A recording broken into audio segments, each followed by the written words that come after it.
We're now going to take a look at distributed solar and the future of utilities, adapting to new market economics. And of course, a lot of new market economics in this whole situation, this whole region. We are in that transitionary mode, and we've heard a lot about how business has to be ready to adapt, government has to be ready to adapt, and of course, the private sector as well. I'm absolutely delighted for this session to welcome a gentleman who began his career as an electrical engineer. He has been a journalist in many areas of the world for many, many years. He has an in-depth knowledge of economics, of the energy sector. And more importantly, he is the chief content designer for the World Future Energy Summit Conference. So I'm absolutely thrilled, a man who knows more about what's going on and probably what all of the speakers have been doing over the last few months. So please, a very, very warm welcome to Robert Jones and his panel.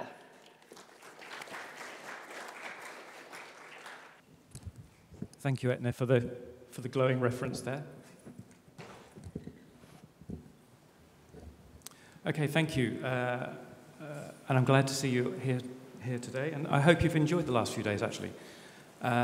We've had some very interesting discussions across the course of the conference, both in IWS and in WETHUS, actually, looking at how the market is changing and, the future opportunities in various countries around the region. What we're going to look at now, as Etna said, is distributed solar. We're looking at how market is changing for utilities. What does this mean for utilities as more and more people start to generate their own power? We're already seeing in some countries discussions around things such as sun tax. Utilities are looking, saying, well, we're losing revenue. We want to charge those people, those businesses and private individuals who are generating their own power and then selling it back to us. We want to start charging them a tax for that privilege. So what does this mean? What's the future for utilities? And also, are there opportunities where we're just going to see, a little bit like mobile phones maybe, where we just see a complete leapfrog and their role becomes much smaller? So joining me, I have Martin Halps. Martin is the CEO of Fanis Group. We have Dario Delilio, apologies. He is the EMEA Smart Grid SME from Oracle. We have Martin Taylor, Senior Analyst, Renewable Energy and Cost Status and Outlook, Innovation and Technology for IRENA. We have Xavier Helgeson, CEO of Off-Grid Electric. And we have Jeremy, hi Jeremy, all the way at the end there, Jeremy Crane, CEO of Yellow Door. So Martin, I'll start with you. I guess the easy question to ask at the beginning is, what's happening to actually make utilities sit up and take notice? Well, I think they're very much taking notice because at the moment, across the board, distributed systems are gathering momentum. It's one of the biggest growth segments in solar at all. And if I basically compare different programs, and we've built distributed programs in 3 continents, in the UK, here in Dubai, and also in Sub-Saharan Africa. If you compare basically how the market perceives them and how they fit into the market, you have in Europe more like a complementing role to the classical utility, so you don't have any big reliability problems in Europe, so putting solar panels on rooftops is basically a cost-saving effect. Yeah, like we have run major programs in the UK, mainly for social landlords that was targeted at addressing fuel poverty. So basically, lower income families saving £300–400 a year, which is substantial for them. But it's not really something which disrupts the utility market as such, because you have a less than 1 hour grid failure in a country like the UK. Here in this part of the world, I think Dubai, which has made a great contribution with the Shams initiative, which is a robust regulatory framework that provides a basis for deploying solar, which is something that we as a developer and investor are happy with. And you can see it from all the market activity that Shams works. DEWA has specifically designed the program as a net metering framework, which also takes the view that Dubai wants to see rooftop solar as a complementer. So under net metering, you're basically not receiving any feed-in tariff revenues. You're basically offsetting the production with the consumption.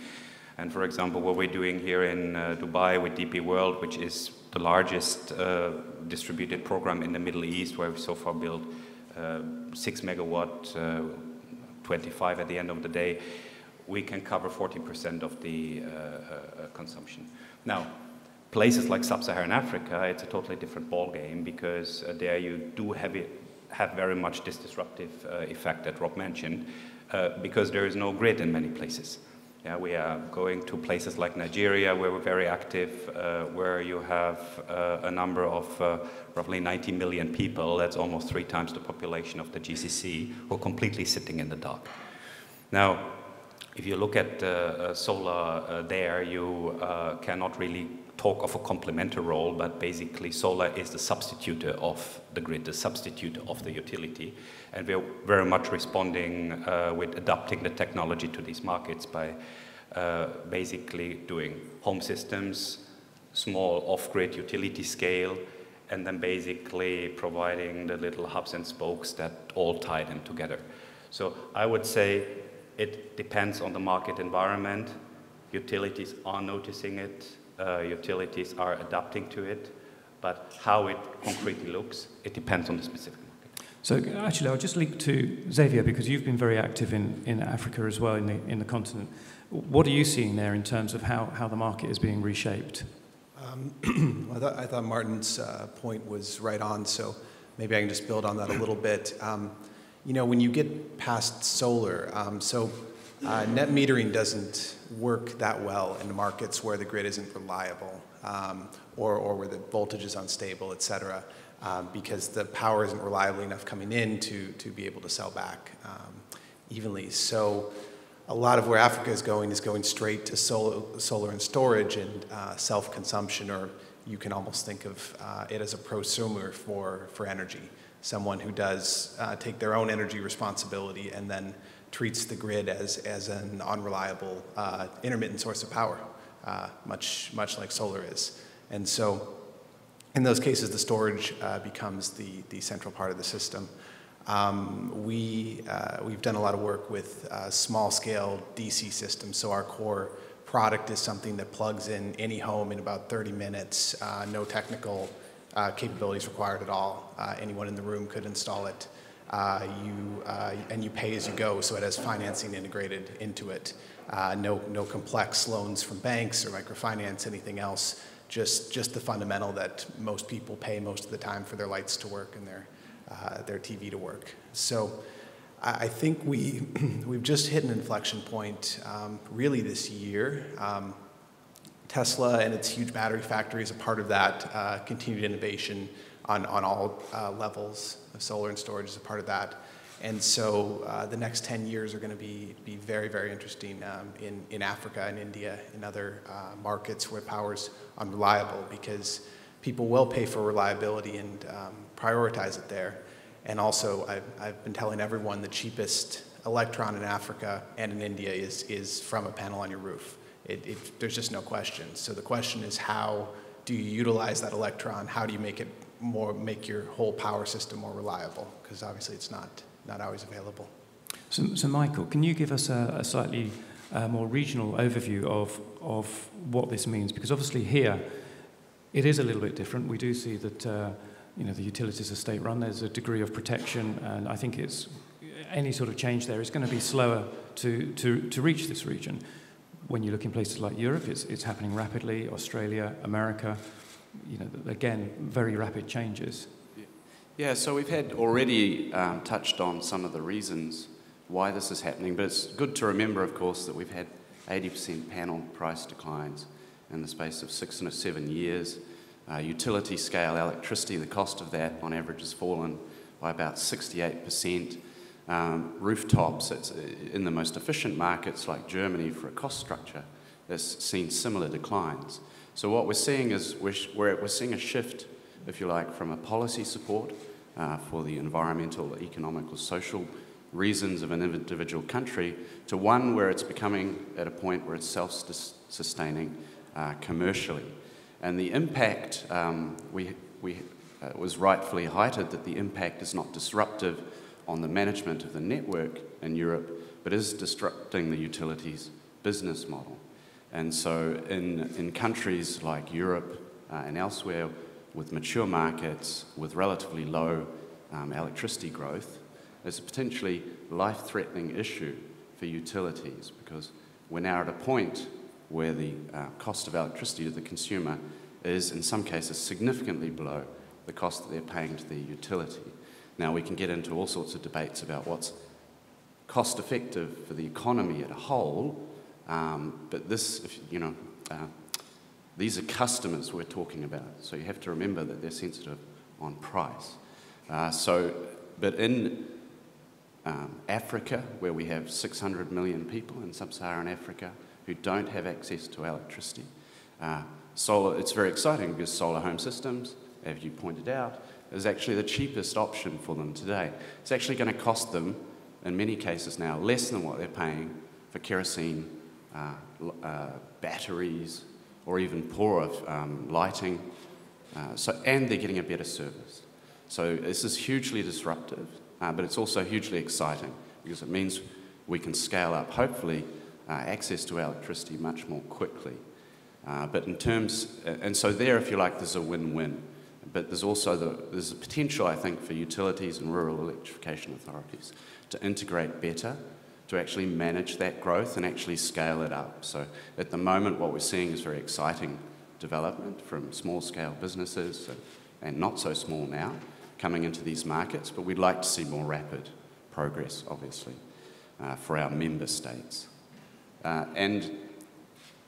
think the challenges are more extensive, more differentiated in OECD countries, where it's really about how do we actually transition to a completely different energy system, one where a distributed solar PV is going to play an important role. It's going to provide resilience to the grid in many cases, but it's also going to be a challenge. What's the balance that we see between rooftop and, say, utility scale, how fast storage costs come down, and also one of the great uncertainties about just how fast and how disruptive this may be. Australia, if you like, is quite an interesting example in this respect because they have quite high retail electricity prices, fantastic solar resource, very competitive installed costs, and battery costs are coming down rapidly. So potential portion of self-consumption, heating and utility scale revenues could be very significant in coming years. So in terms of utilities looking at their model and looking at how do they manage the information they have better, what can they be doing, Dario, to ensure that actually they're understanding what's happening on their network and then adapt? Yeah. So good morning, everybody. So I represent Oracle here, so the IT company for software. So a very important aspect in all of this world now for utilities is the collection and management of data. So we often speak about big data. So all of these DER devices will introduce more and more data. These data are really interesting because can provide the very important information and details to the existing the customer base. So what the utilities can do now is, first of all, they can start collecting, analyzing, and managing all this big data coming from the DER to manage the smart grid. So, for example, for the balancing of the low voltage network. But then with all of this data, they can even have a better understanding of what's going on at the edge of the grid and can get much more detailed information about the customer itself. So at the end, the business model of the utilities is changing in providing new services to the end user customers, and they can do it because they have a better understanding of the habits and the consumption habits of the end user customers. So we are going in a world of customer centricity, where each customer will have a specific service offered by a utility company. And this service can be, for example, an upselling for the utility company in terms of I will provide to you the photovoltaic panel, I will provide to you the battery for your home, I will provide you additional energy services for your home in order for you to understand how the consumption is going and how can you be more energy efficient. So this is the opportunity for the utilities at the moment, managing and leveraging all of this data coming from the DER devices. And Jeremy, do you think that what we're looking at here is something where it's a complementary relationship? You know, we've talked about disruption and we've talked about the future of utilities. Does the future of utilities fundamentally change? You know, is it becoming a maintenance and backup, for instance, or a leasing, model, or is it one where in this region we're really looking at a hand-in-hand relationship?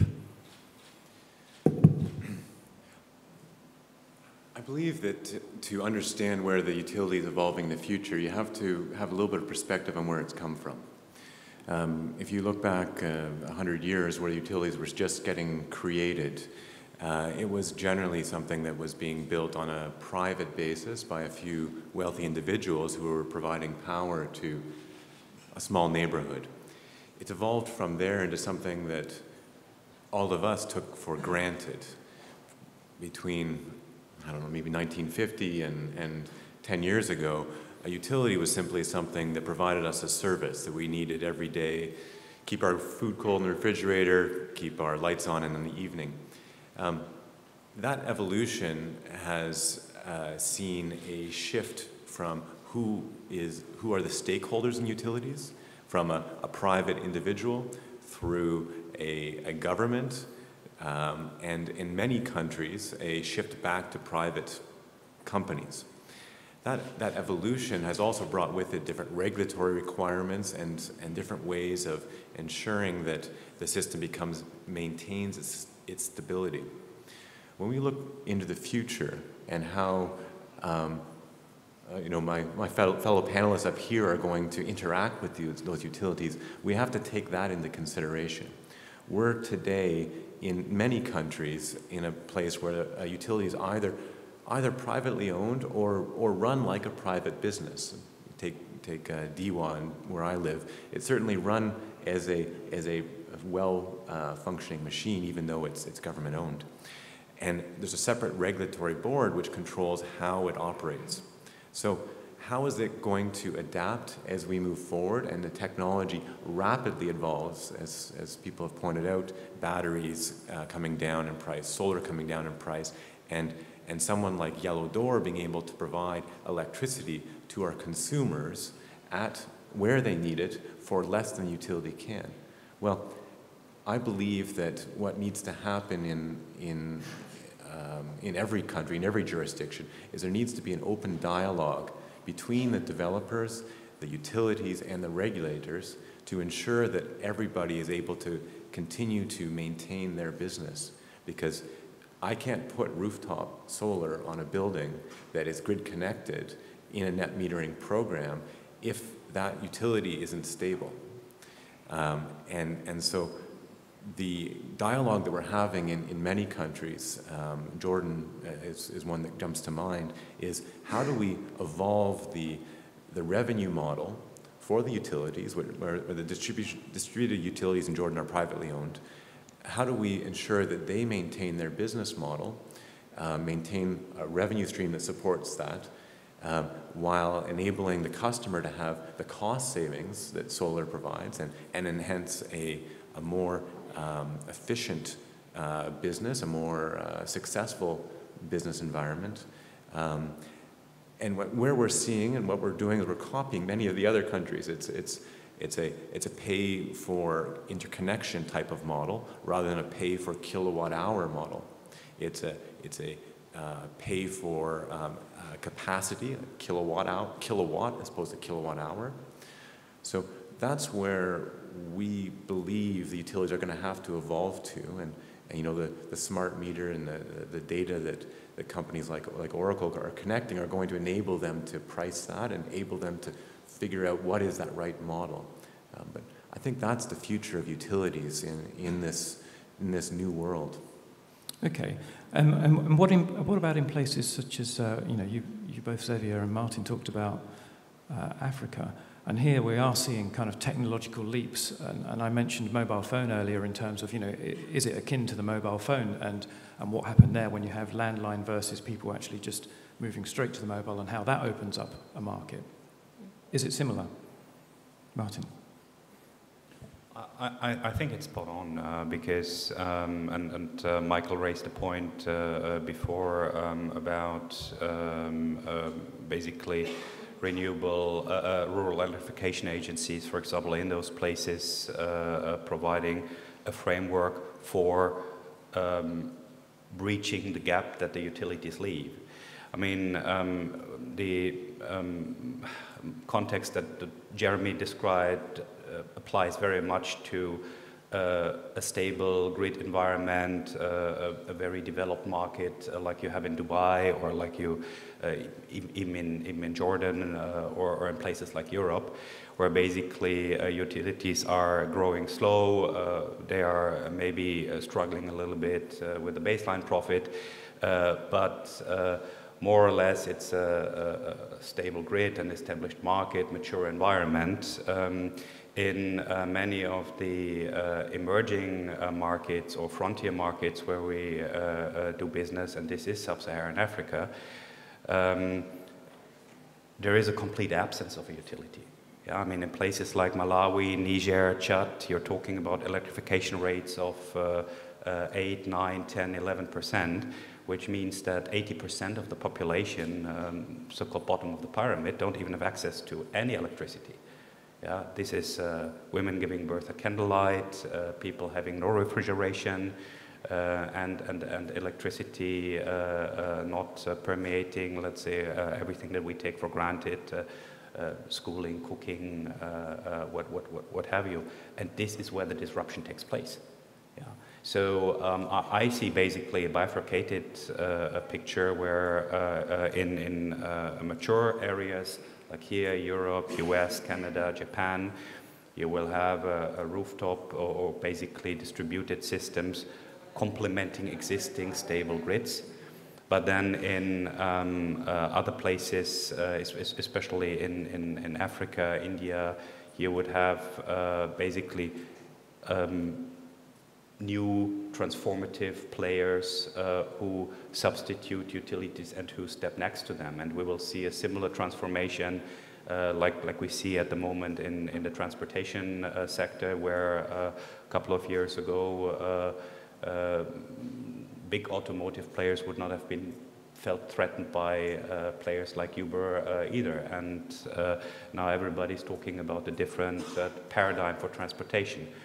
And in that sense, I see in lowly electrified markets also a different paradigm for electrification taking place, which will then be borne by distributed and off-grid players like we see many here in WFES. So does that mean then that that there also needs to be a look at the regulatory bodies, Dario? How does that change when you start looking at this model? Good question. Of course, we are in a very diverse world today. So we have a much mature market like UK and immature market like Africa at the moment. So, of course, I think the regulatory body has a key role in this story, because actually, if the regulatory body will allow the introduction of new model, new services, new even business models, so this will work. So, for example, if I do a comparison now with the transportation, as my colleague here just said before, in Italy, I come from Italy, Uber is not allowed because the regulatory is not allowing Uber to penetrate the country in Italy. So basically, in that case, the regulatory for transportation is blocking Uber. So, of course, the regulatory will have a very key role in all of the countries, because in one case can cooperate with all of these disruptive services, and in other case can in a kind of way block them. So of course the regulatory will have a key role for this. And in terms of owning assets, we were having a conversation yesterday, Xavier, and you were talking about how yes, you could see a leasing model in the future, but actually you think that people the consumer likes to own the asset and maybe not be so keen on for instance, using a utility provider as leasing the solar from them? Yeah, you know, I'm from the U.S. and I see a lot of people make completely economically irrational decisions about housing, for example, where they'll pay a mortgage far in excess of what it would cost them to rent. And so what we've actually seen in the U.S. is a shift where the solar market exploded on a leasing model. Companies just went and said, we'll give you an operating lease that's cheaper than the grid, and lots of people said yes. As the market matured, the financing costs came down, and what happened is people started being offered the opportunity to own that same system over 10 years, over 20 years. And then this idea of free power forever. Once I own my asset, I get free power forever. Maybe I have to maintain it a little bit. But that becomes very powerful, and so now the U.S. market is rapidly shifting to people owning their solar, and that also makes them more motivated to own their storage. And we were just discussing how those economics shift. If you think about a private utility, it raises money from pension funds and investors and buys a bunch of assets and then essentially rents them out. And this new model shortcuts all that, and people can directly put some of their savings or investment capital directly into an asset that they know will be productive to them from day one. They can capture those own savings. And in many cases, if you, in the US, you only get 1% return maximum on a fixed deposit. So if I can make 2% or 3% on my energy assets myself, then I put a little bit of my money in there and I know it's going to return. So I think that's really interesting. The other thing I wanted to share briefly, this is a huge risk for utilities. It's also a huge opportunity. And some of the big guys have been surprisingly nimble in this. So EDF, for example, a large French utility, approached our little startup as a joint venture partner. And we opened our first joint venture in Ivory Coast because if you think from a utilities perspective, how do I expand? I have to negotiate with the government for a concession. That's going to be very difficult and time-consuming. They're probably not going to give me a profitable market. They're going to expect 24/7 power in a developing market. Or I partner with a distributed player, and the competency then becomes managing a network and reaching direct to customers, winning their hearts and minds, and managing that network. And that looks much more like a Vodafone or an MTN business model just for energy. And so the smart, nimble guys like EDF are saying, okay, we're going to partner with folks who can teach us how to do that, and we're going to bring what we have to bear to the table as well. So, Michael, do you think that we'll see that in this region, actually, the idea of these partnerships between a small startup and a state utility? I think, if I just go back to your idea as well about leapfrogging, I think the wonderful thing about solar home systems and the scalability of renewables is, of course, that in many cases it's being facilitated by mobile phones today in the pay-as-you-go model. So it's there's a certain synergy there, which is quite nice. But the leapfrogging, I think, is going to be occurring in terms of the fuels that are being used. So we're going to be leapfrogging fossil fuels, and the fact that we have a solar home system, you can have a mini grid, and these investments, if you like, this is not a one-way street, or you're going down to a road that goes to nowhere. That doesn't preclude eventually a fuller service grid being developed, providing local development opportunities, local value added as well. So this is also very interesting and exciting. And I think there's a general trend over the last, say, 18 months, and it's across the board from large-scale utilities, as you said, EDF, to project developers in Europe that actually are struggling to stay afloat or find new business. So we're seeing increased interest globally, and the business models that are emerging. They often need scaling or adapting to individual locations.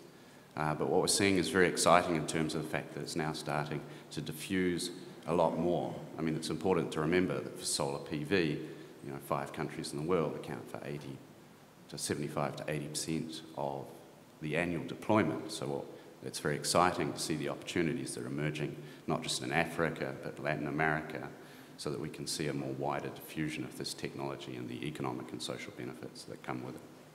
And in terms of, Jeremy, you were talking about Jordan and some of the work you've been doing in Jordan, and we have a presentation actually on Jordan later this morning, because it's an exciting market. It's changing rapidly. They're looking. Their need is obvious. You know, they're an energy importer. They want to become. They want that energy security. They want to become energy independent. Where else are you seeing that kind of attitude where people are starting to look at this idea of, okay, we can start to embrace these distributed systems around in the Middle East? And actually, is it a fast pipeline as well? If I can take a slight step away from the Middle East and Africa, which we've touched on, let me talk quickly about Pakistan. Because I think that's a really fascinating country. We all know that there's a local owner that just sold K Electric to the Chinese, and it's a fascinating market there, the Karachi area. So K Electric is, for anybody who doesn't know, is probably the most successful utility in Pakistan. It's grown rapidly. It's significantly increased its quality of power. It's still got a long ways to go, I think, but they service about 25% of their customer bases today, and they have a mandate to service a region of Pakistan, and it's very difficult for them to expand. So how are they doing it? They're looking at the distributed model to try to fill in these pockets which their current network cannot easily expand to service. So, you know, someone like Xavier and his model going into these different communities could be ideal. I think the question that we need to ask is, are we best to service these pockets, which actually have quite high population density, using a more traditional grid? Maybe it's a microgrid, maybe it's a regional grid, or are we better to do it on a consumer by consumer basis? And I think that's the question that we're trying to figure out in the market today. You know, if you consider that dropping a wire into somebody's house is going to cost $1,000, maybe $1,500 per drop, how long will it take for that person to pay back that interconnection and infrastructure that brought it, versus simply putting in a direct system on their rooftop? And I think that's the big question that utilities need to consider. Will they continue to be a wire line service provider, or are they just going to skip that, as you know, as Michael was just saying, and go directly to the mobile phone model?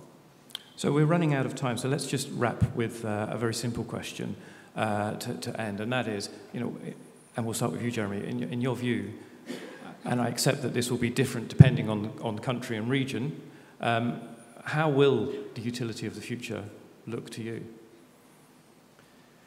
I think it's going to be a combination of traditional utilities servicing high density, high consuming areas that are going to have the traditional centralized plants. You can't get away from that where you've got high density utilization, but it's going to be a hybrid of that and people who are self-producing, storing, and completely off-grid. And Xavier? I would maybe add to that. I think these utility of the future will also be more concerned with energy services. So we think about how much of the power here is consumed with air conditioners, for example. And maybe the problem we need to solve is how do we keep our buildings cool as much as how do we produce the power for people to cool their buildings. I think the successful utilities of the future are going to be those that embrace actually the opportunities and do it early, because there's going to be a lot of effort required actually to understand what works and what's profitable in different contexts. So it's starting to think now about where they are in 10, 15 years, given the trends in these technologies. I agree with Michael. So the successful utilities will be those ones that will embrace all these changes. And for me, are the utilities that will offer additional services. So they will take advantage of these changes, offering additional service to the end user customers. So this will allow them to even get some extra revenue for them. Okay. Martin?